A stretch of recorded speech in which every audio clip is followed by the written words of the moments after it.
L'accession de notre pays à la souveraineté nationale et internationale n'était pas arrivée comme les cheveux sous la soupe. Cela a été préparé pendant des années. Il est vrai que tout ce que nous aurions voulu avoir avant que cela n'ait lieu, nous n'avons pas tout eu. Mais il fallait quand même accéder à cette souveraineté-là. Parce que le général de Gaulle l'avait dit, vous voulez l'indépendance, prenez-la. C'est comme ça que la Guinée était allée à l'indépendance en 1900, à Guinée-Conakry. Mais notre cas n'était pas le même. Il y a eu des rassemblements sous-régionaux, régionaux, ainsi de suite, avec des partis de toutes sortes, le PA, PAI et tout ça. Mais le dernier regroupement qui a conduit notre pays à l'indépendance, c'était le Conseil de l'Entente. Le Conseil de l'Entente qui regroupait 4 pays, à savoir la Côte d'Ivoire, le Niger, la Haute-Volta et le Dahomey à l'époque.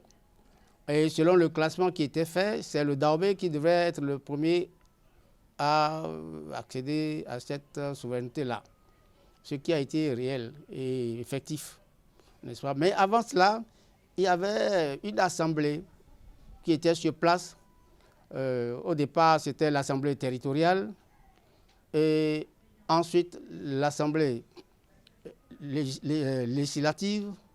Et l'assemblée qui a conduit effectivement notre pays à l'indépendance, c'était l'assemblée constituante qui s'est réunie en février, le 11 février 1959, le 11 février précisément.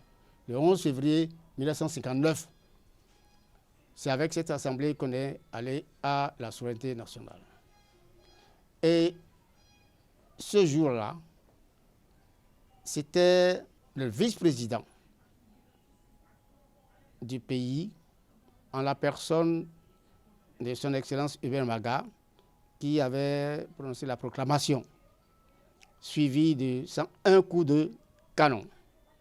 Et c'était une liesse totale dans le pays. Et tout le monde jubilait, criait, on chantait, on sifflait. Et puis partout, il y avait la joie, dans tous les quartiers. Et le 11 novembre, il a été élu président de la République pour enfin prêter serment en décembre de la même année. Et à partir de cette date-là, nous sommes devenus un État. Avant, c'était de la colonie. Nous sommes devenus un État indépendant, avec tout ce que cela comportait. Et ça comporte encore jusqu'à présent, peut-être avec quelques insuffisances. On est devenu une république, puisque la République était déjà proclamée le 4 décembre 1958 par l'ex-président Souroumigan Akwiti.